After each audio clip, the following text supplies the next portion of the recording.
From the Aero Sports Tennessee home office along the banks of the Stones River in the heart of Rutherford County, this is the Coach Will Krieski Show, a weekly showcase of highlights, interviews, and insights from Riverdale head football coach Will Krieski.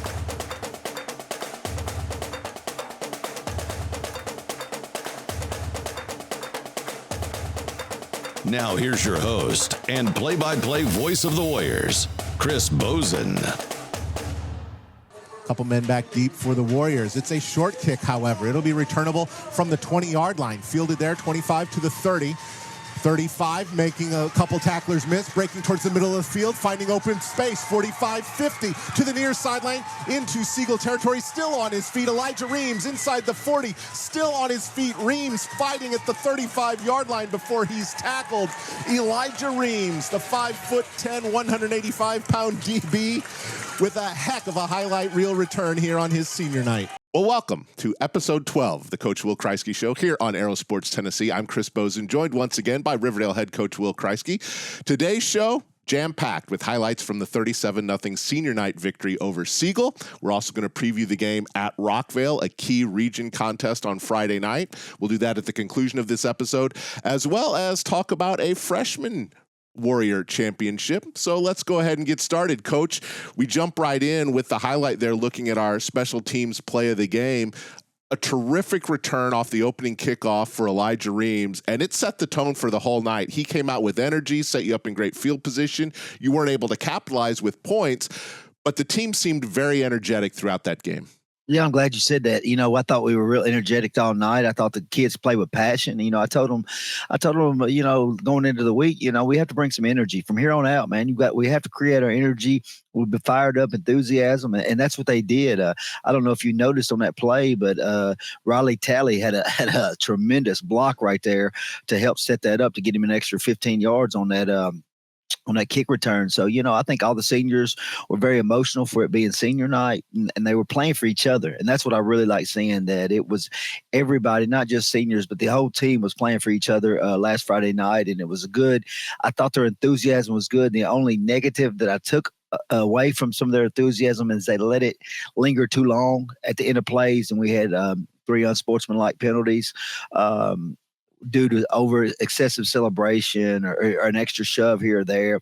So that's just total, you know, we can't be going back to that. You know, that'll cost us in the long run, and they'll get it corrected. But I did enjoy their enthusiasm and how they were fired up playing for each other. Well, last week during our special senior episode where we talked about all the seniors, you said that coming back from fall break, you said to the guys, hey, man, this is 13 days, 3 games that you're assured of remaining in your high school career for your seniors. It looks like they embraced that message, because I thought, again, from just an energy standpoint, a passion standpoint, start to finish, maybe the best game of the year for them. Yeah, it was good. You know, like you said, just the way they played for each other and fought for each other, and just the intensity they had all night, go from the line of scrimmage to the secondary to everywhere. And I thought they all did. And it was good to see. You know, you have to have that type of intensity when you go into the month of November. 37-0 the final, but out of the gate, I thought Siegel's defense in particular made a statement themselves. I mean, they got a couple of early 4th down stops to stop some drives early to keep you off the board. And that was the other thing I liked, is that your defense responded, and ultimately the offense found ways to be successful. Yeah, they did. You know, Siegel did some really good things early on defensively and got us in buys and stopped us twice on 4th down. And, you know, I went over there to Gavin and the offensive linemen and the skill key receivers and said, guys, y'all are trying to score every time you touch the ball. Like, let's just play Riverdale football. Play your offense, play our offense, settle down. What's given, take it, and then the scores will come.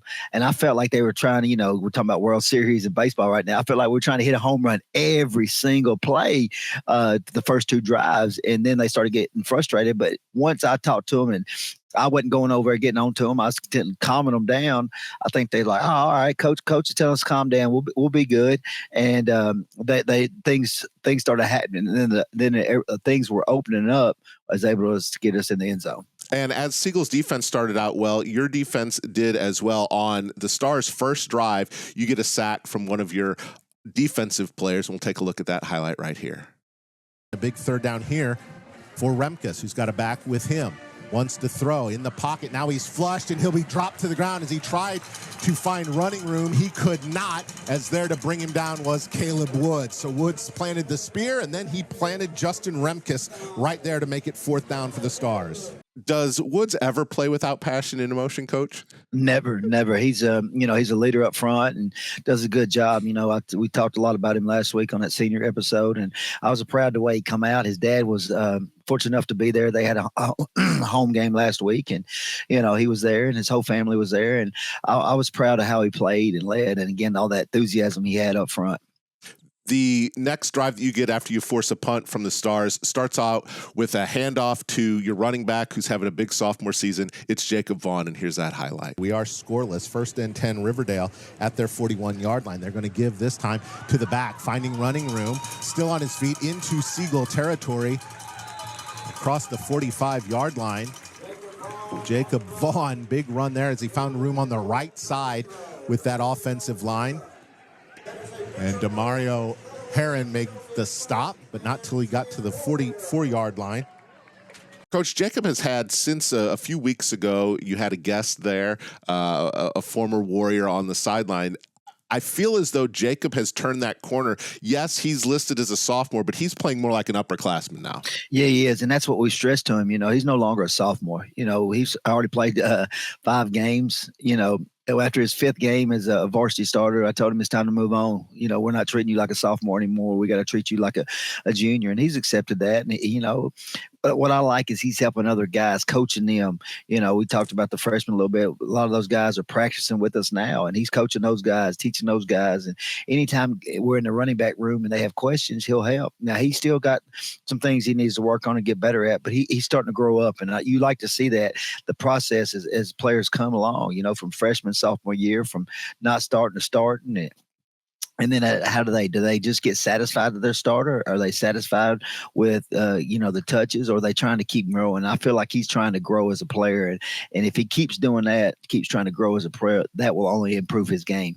And it seems like also some of that just comes from human nature of confidence, that he knows he's got all the tools that it requires to compete. Yeah, and we keep him humbled. I promise you that. So me and him, we get together quite a bit and watch practice video or opponent scout video in the mornings, and we talk. And you have to get a connection with the guys you coach individually. And I feel like he's accepted that, and he doesn't resist any of it, and that's helped him. I got to get him a little bit. He's good in the weight room. He's not great yet, and I got to get him to start loving the weight room more, and that'll help him and help his game to help him keep growing.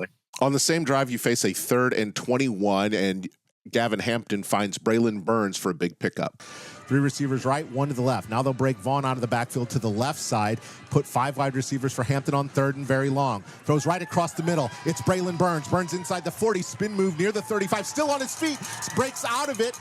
He only gets back to the 35 as he got slung backwards, but Burns was fighting for yardage, and now a decision time for Coach Kreisky. He's got 4th and 2. I think he goes for it. I think he goes for it too, but Burns might have been better off just going down. He had the forward progress. It might have been a little bit closer. Braylon's evolution from the start of the season to become another weapon on a big, crucial 3rd down play like that, he's become a much more solid target for Gavin. Yes, and that was huge right there. I'm glad you're announcer said that, because we got an argument yesterday about receivers going backwards and not getting first downs during practice. And, Coach Barnes took the side of Braylon and said, well, he got slung around and had to come back, because on Friday I was a little heated that he didn't just, like you said, go forward. He had the forward progress for the first down. But yes, Braylon he's gotten a lot better each week, and he's taking that serious. He took it personal, early on, and, but he didn't complain or point fingers. You know what he did? He came to work and got better and kept working and got more reps, stayed after practice, and did the things he needed to help his development. Your defense gets a pickup with a nice, look what I found, interception on the next drive. So 3rd and 8 from the 38. Wants to throw. It's knocked up in the air. Back to a lineman. Riverdale intercepts it. Riverdale with the interception. It was knocked up in the air, and it came right back into the hands of Jordan Bowen, a 6-foot senior D lineman. He turned around and picked it off after it was knocked in the air. Bowen the interception and a big defensive play there for the Warriors. The effort there by Jordan, if he continues to go upfield or disengages from the play because the ball is thrown, he doesn't make that interception, but he's turning around to go make a play. Yeah, that was huge, and that's big. That kid, he's fun to be around, and we've heard about that interception all week. But that was really good. That's just an effort play. That's a hustle and effort play. That's all it is. And like you said, he's still engaged in the play. Turns around, ball gets tipped, and it lands in his hands. And that's what we coach to do. You go full speed till you hear the whistle, and that's what he did. He was doing what he's coached to do, and you want to say it's luck, but it's an effort. He's given effort, 100% of effort until he hears a whistle, and that's what you got to brag on him about. We've talked numerous times about how you're in your 10th year now. You've seen a lot of different Warriors teams over the years. At the start of this season, we mentioned the youth amongst the skill players and how they would have to evolve and grow.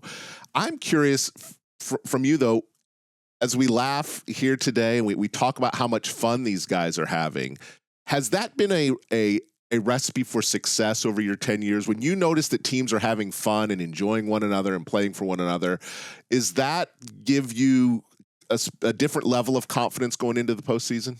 So this time of year is long. I mean, we've been going at it since early June. We've been practicing every day. We've been together. We're around each other, at least 6 days a week, because we bring them in on Sunday. So we're always together. And a lot of times teams can kind of start, kind of falling apart, not in a bad way, but just kind of like, they're ready to move on to something else. In today's society, we're in the microwave society. We're like, what's next? And like you just said, man, that like for the guys to play the way they did coming off fall break with that enthusiasm, that was really good to see. And like you said, they enjoy each other.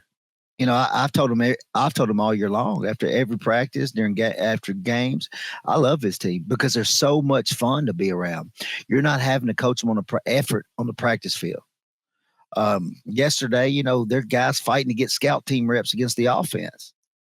And when you got guys you're trying to get off scout team so other guys can get reps, that's good. That's a good sign. And that'll help us, hopefully, to have a good run. Gavin Hampton finds Riley Talley. We talked about his block on that opening kickoff, but he gets a chance to pick up a big game on a completion here. With 4:23 to go here in a scoreless first quarter. Hampton throwing across the middle. Riley Talley has it. Riley Talley at the 20-yard line. He's tackled right there on that post pattern. Delvion Ewing makes the stop, but Hampton found a streaking Riley Talley across the middle, and they've got 1st and 10 at the 20 in the red zone. The catch there by Riley, another good one, and I think one of the things that may go overlooked with receivers is when you have receivers who are tough, receivers that are willing to go across the middle, take big shots. I've seen it from Jacob out of the backfield catching footballs, Corbin, of course, Luke, Riley. I mean, your guys don't mind catching passes across the middle. No, they don't. They do a good job with it. And Riley's tough. We always brag about his blocking, but Riley does a good job catching the middle in traffic, taking shots, and he bounces right up. Riley is always diving for balls, or somehow ends up on the ground and he pops right back up. He's a really tough individual, and I'm proud of his progression also each and every week and what he does for us on the offensive side. And he makes 3 or 4 catches a game and just ready to go. He's just Mr. Consistent. What he does and how he plays each and every week. The offense gets on the board at the end of the first quarter, an 8-play, 38-yard drive, 3 minutes, 12 seconds off the clock to put you up 7-0. But it comes on a 4th and goal, and you go to that alignment that we've seen before. This may be one of the most enjoyable plays of the year. We'll take a look at the highlight right here. Hudson Fuqua, they bring in Aiden Emmons on the right side of the line. They also bring in Jaden Jones, the fullback. So you've got 2 seniors and the junior Fuqua to the right now of Hampton. Jumbo formation, 4th and goal at the 1. Can the Stars get another stop, or can they capitalize? They fake the run, throw to the end zone. Touchdown to the senior, Aiden Emmons. Aiden Emmons with an offensive touchdown as he catches it out of the backfield from Gavin Hampton on 4th and goal at the 1, dipping deep into the playbook on senior night. And one of the most celebrated, decorated seniors on this Riverdale team, the linebacker, Aiden Emmons, scores from 1 yard out on the completion from Gavin Hampton with 1:11 to go here in the first quarter. Riverdale in front 6-0, extra point pending here. He has had so many big moments in big games for 4 years at Riverdale, but an opportunity to catch a touchdown pass as a defensive starter, your starting middle linebacker on senior night, that's a memory that he'll carry with him for the rest of his life. Yeah, it was a good job. I was proud of, Coach Barnes giving him that opportunity, and, he made a really good play. And like you just said, you saw everybody celebrating that. You saw everybody excited that Aiden scored.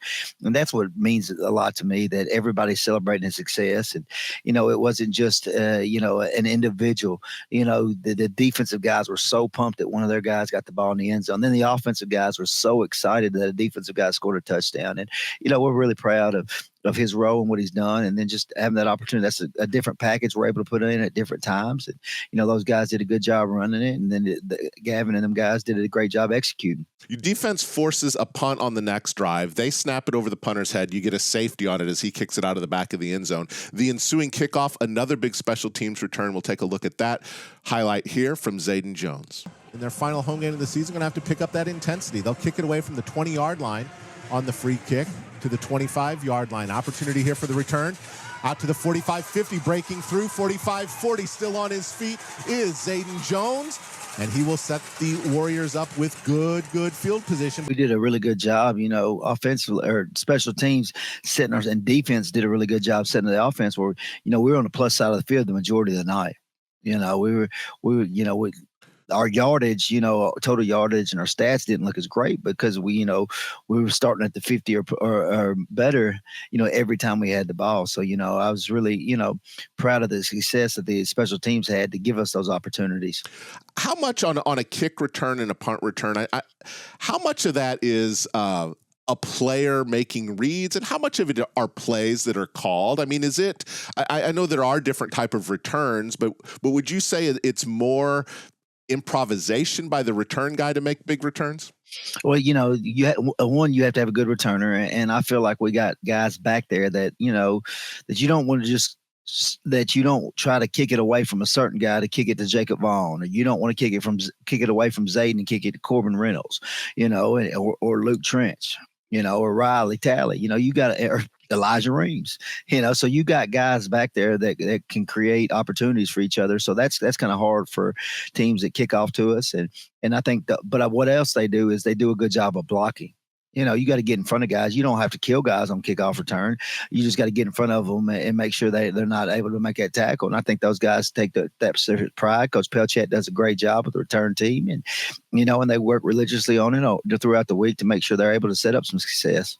I had a difficult time on the next highlight just because Luke's back was to us. You run that jet sweep. It's hard sometimes to read if they're handing it off or if they're giving that little toss play. But our next highlight is from Luke Tritch. Vaughn to the left side of Hampton on the near hash. Now bring Tritch motion right to left. They'll hand it off to Tritch. Tritch turns the corner at the 25, at the 20. Tritch has the first down inside the 15. Freshman fighting for more yardage. He's driven backwards.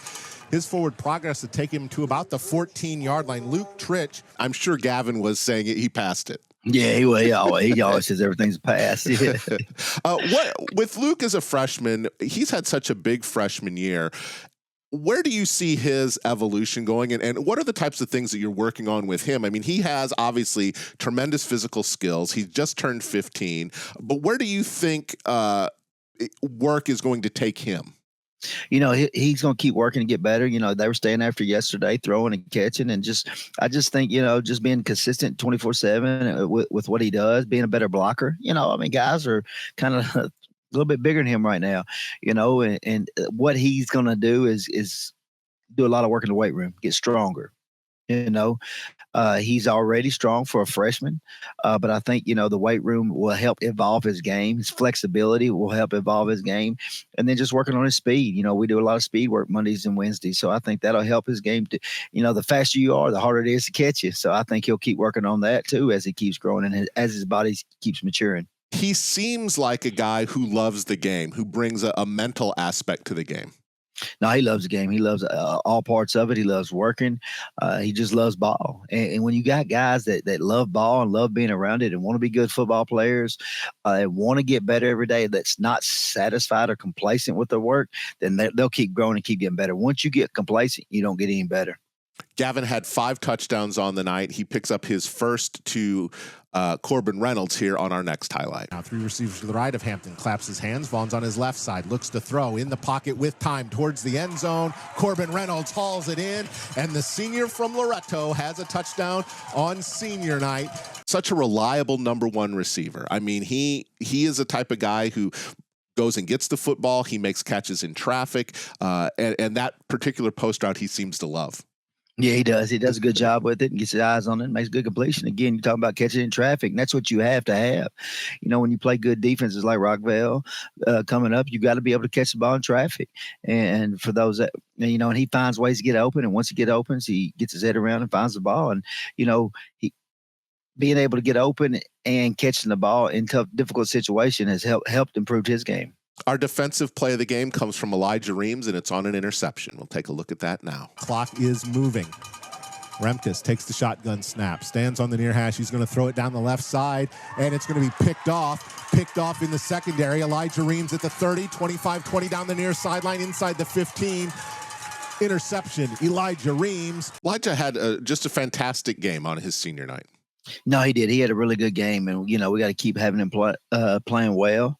You know, as we keep moving on, and he did a great job. You know, a good kick return, a good interception, and you know he did a good job because he was prepared. He did a great job last week preparing, getting ready for Siegel, and not taking anything for granted, or not looking past anybody. And you know, I was proud of when you got seniors doing that and the way they preparing and getting ready for games. That elevates others' games, and I thought he did a great job being a great leader last week.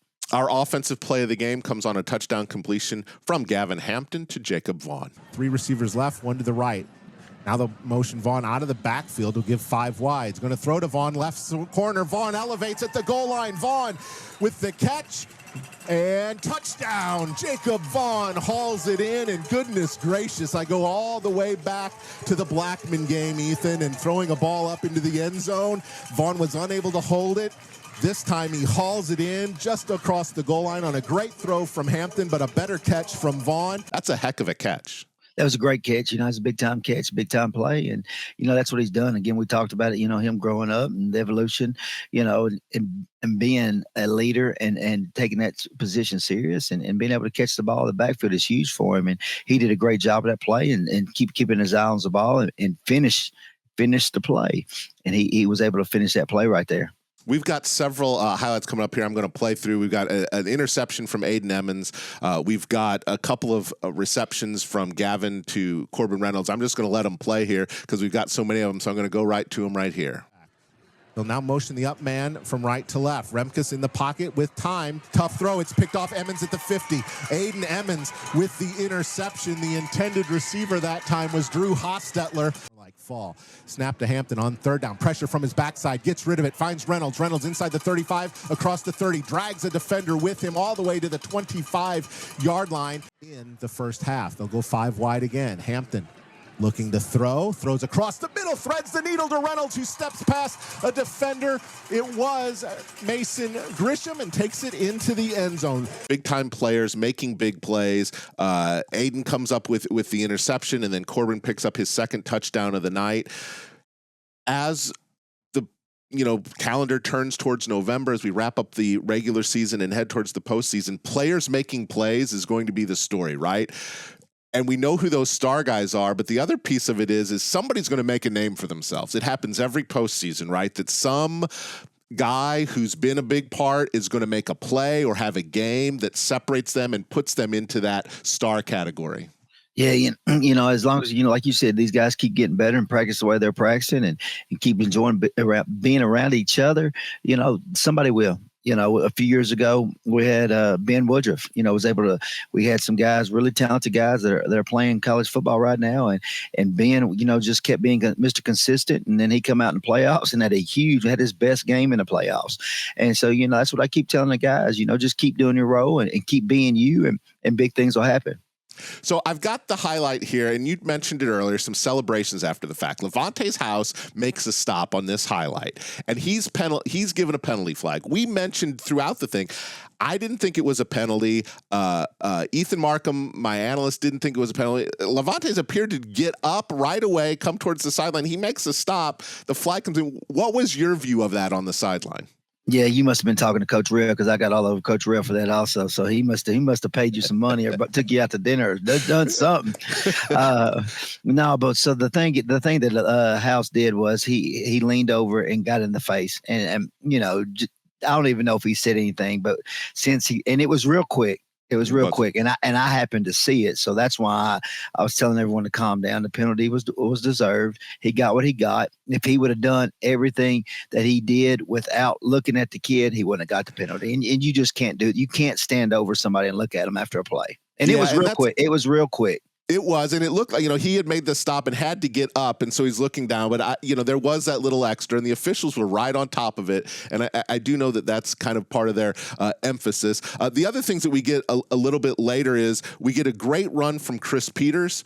He has a great run coming in reserve play, and then Jaden Jones gets a nice run as well. If you get Peters and Jones able to come in and spell JV, that's going to be huge for the running game. Yes, it is. Both of them do a great job. Both of them are seniors, and both of them could be starting anywhere else in the county or, some other schools in the state. But, they're satisfied and they keep working. And when their number gets called, they do a good job. And they run the ball hard and they run physical. Jaden's a really big physical runner. Chris is fast. And Chris does a good job catching the ball also. He can catch the ball out of the backfield. And like you said, you never know as that games keep going and as playoffs come and things like that, those guys' numbers get called more and more. And so they prepare like a starter each and every week, and I'm proud of them for doing that. And Luke Tritch had a touchdown in this game. On the far hash, keep Peters on the right of Hampton. Hampton wants to throw, looking to air it out, downfield towards Tritch. Tritch at the goal line. Tritch hauls it in.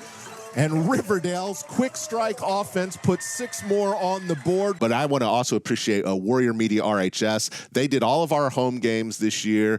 Chris Martin's students did all that coverage, and they did a great job. And Warrior Media RHS on YouTube, kudos to all of them. This was their first year doing it. I think they did a great job. No, they did a great job, and Chris Martin embraced that role and loves it. He loves doing that stuff, and that's his passion. And he brought that passion, the passion I bring to my players. He brought the passion to his students, and those kids do it. Luke does a wonderful job. I don't know if you've met Luke, and Luke bounces around, and he's a junior. And thankful we got him for another year. And he gets cameras set up. He gets his helpers set up, and he's like the quarterback of their group. And he knows more about the scoreboard than I do. He's already asked me about what are we doing for basketball? Are we doing all the basketball games? Can we cover those? So yeah, Luke's into it. He's ready to go. Yes, he is. And, I told him, I hope there's a way we can keep him after he graduates. He'll move on to bigger and better things, but you never know, but again, Chris Martin have helped work on Luke's passion, and that could set him up for a future career. And that's what sold me in doing all this. Not just promoting the football program or promoting football players, but getting more students in Riverdale involved in this so they can learn their passion and help them set themselves up for their future. Aiden Rivas, your senior kicker, got into the game to kick an extra point. He makes the extra point, and there's a block attempt. What is the update on Aiden? Because I know he's a soccer player, and I think everyone in the stadium hated to see him down on the turf after that play, having gotten run into. Yeah, that's been very devastating and emotional for all of us. A few of us coaches, including myself, begged Aiden to come out and play, and we wanted Aiden to be the kicker and come be a part. We've all enjoyed having Aiden around. Aiden's dad, Coach Rivas, has been at Riverdale since the early 2000s. So they're enriched in the Riverdale community, the Riverdale sports, just the Riverdale High School, and they've seen it all here at Riverdale, and for that to have it was devastating and hurtful. Aiden's out. He's done. He can't play soccer this year. He's got a torn ACL, MCL, PCL, and then he also has a chip bone in his knee. So if there is a worst case scenario, that was the worst case scenario, the worst case outcome that could possibly be. They'll find out today or tomorrow when his surgery will be.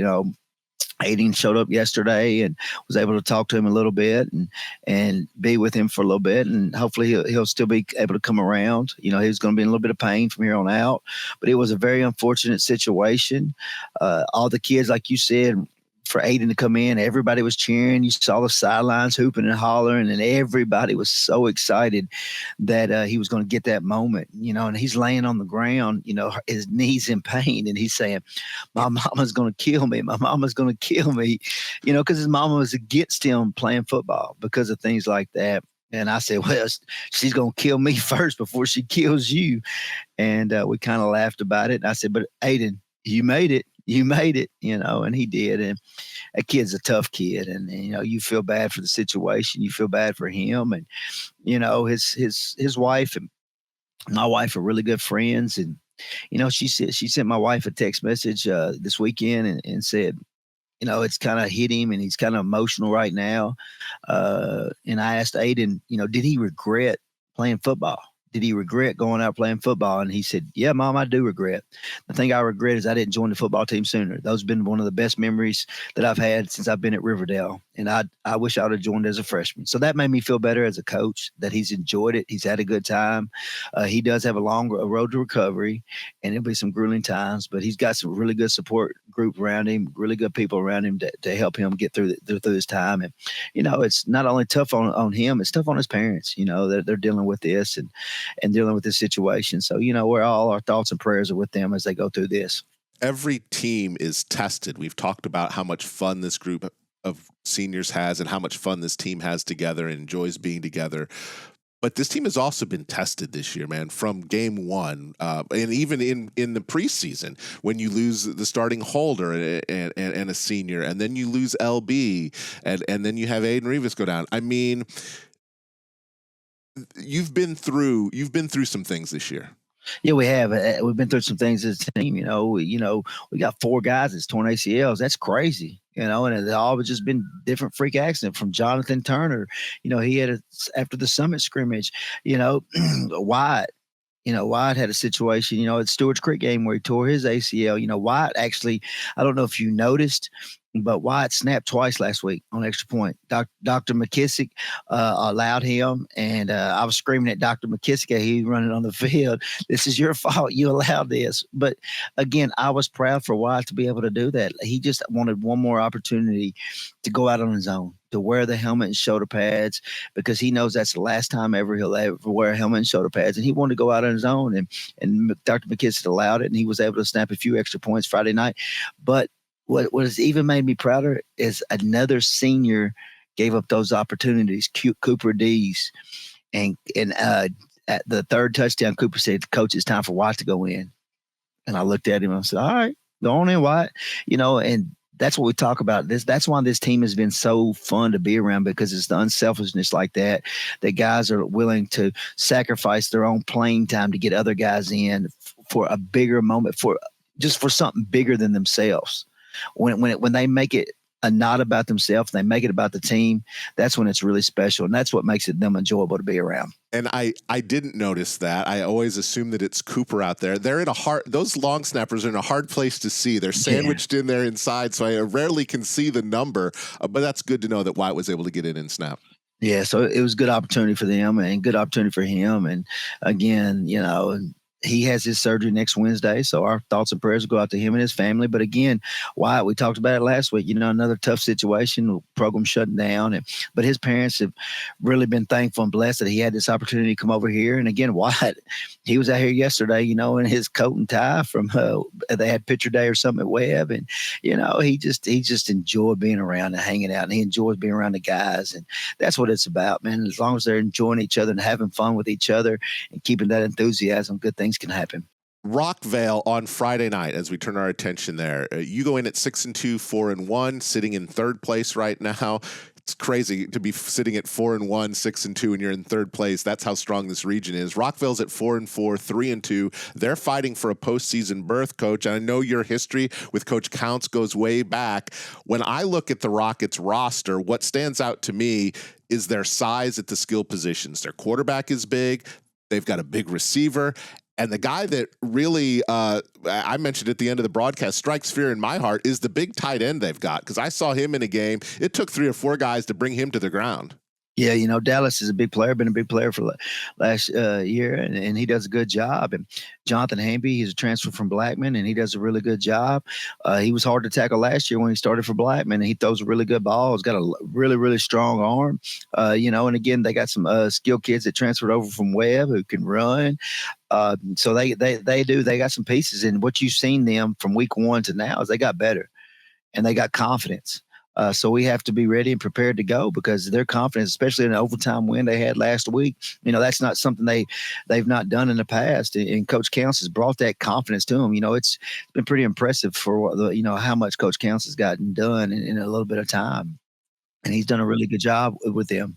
What concerns you about the game going into it on Friday? Because what I said in the broadcast was what concerns me. I mentioned that tight end, but the other piece is it's going to be a desperate Rockets team. I mean, they recognize that if they can get a victory on Friday night, that gives them the inside track and keeps them out of a potential 3-way tie where you get into tiebreakers and determining who goes to the postseason. If they can get a victory, that likely gets them in as the 4 seed. Yeah, it does. And so, what worries me is, just like you said, they're going to be motivated. They're going to be fired up. Coach Counts is going to have them ready to go. And so we have to match that enthusiasm. We have to be ready to go, and we have to ride that wave when things go bad. We can't just get frustrated. We have to be able to ride that wave and stay calm and play the next play.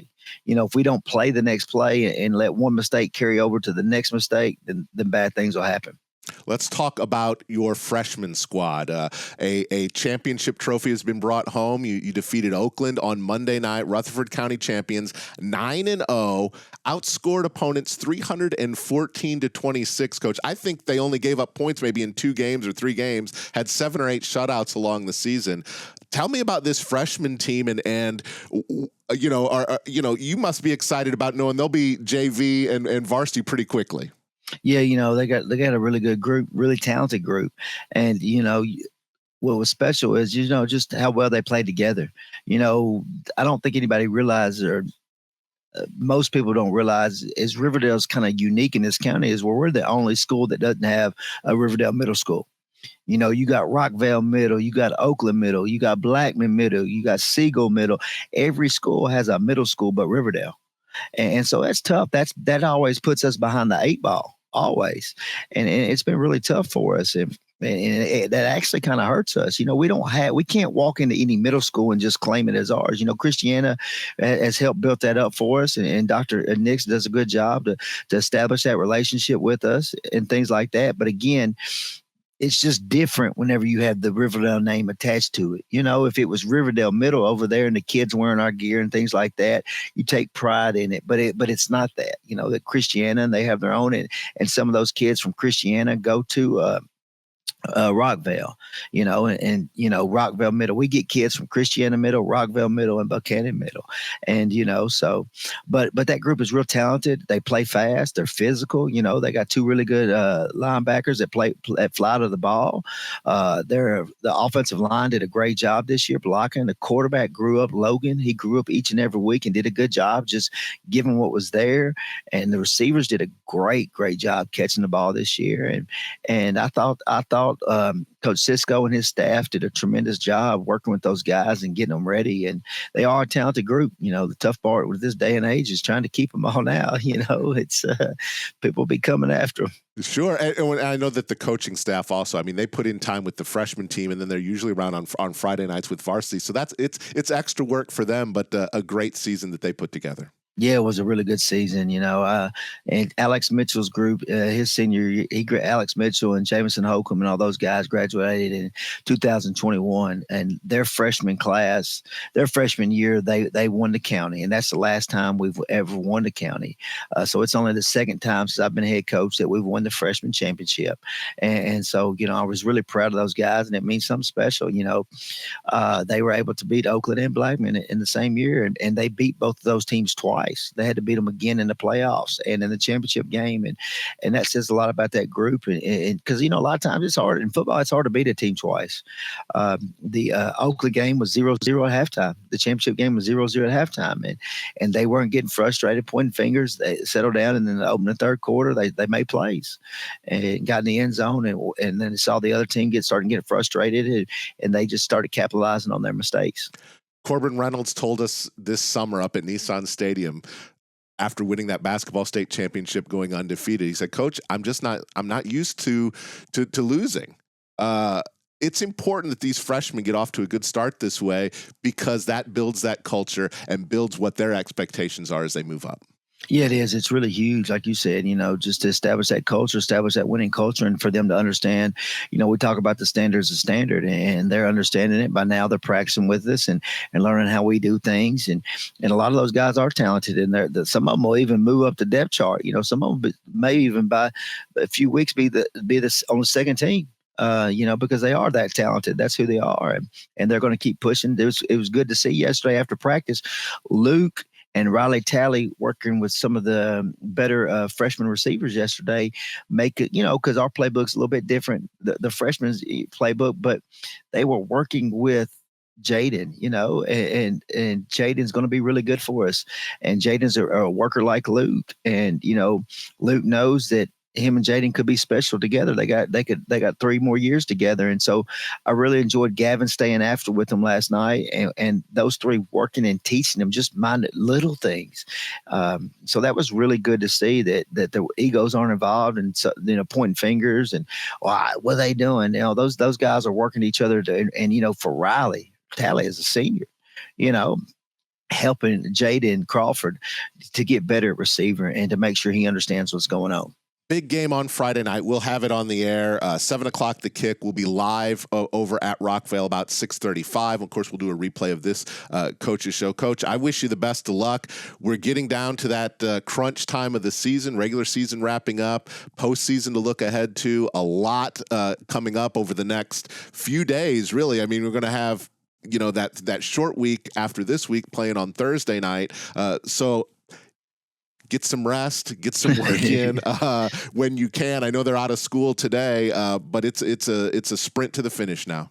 It is. And while we got a few minutes, I'd like to thank Mr. John Lewis and the Booster Club and Miss Brooke White and Miss Tiffany Kane and the cheerleader for making a wonderful senior night for the seniors to enjoy, and John Lewis and the Booster Club we've had 6 home games. They've had concession stand stock. They've had freshman games, and they had 2 extra freshman home games this year because of the playoffs. And, we've had plenty of parents working the concession stands throughout the season. So it's been good to, a lot of parent involvement. A lot of people complain that they don't get enough help these days. And I feel like John Lewis with our Booster Club has done a good job rallying the troops and keeping parents involved and keeping parents help out and to make sure these kids are having success on and off the field and just providing them with opportunities that some programs don't get. And, you don't get that unless you get dedicated parents. Well, it takes everyone. It takes a group of people. You can't reach those levels of success without.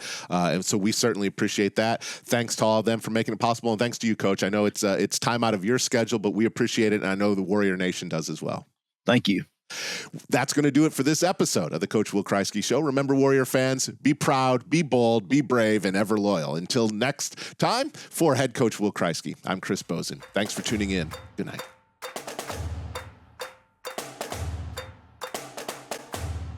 This is the Coach Will Kreisky Show, a weekly showcase of highlights, interviews, and insights from Riverdale head football coach Will Kreisky.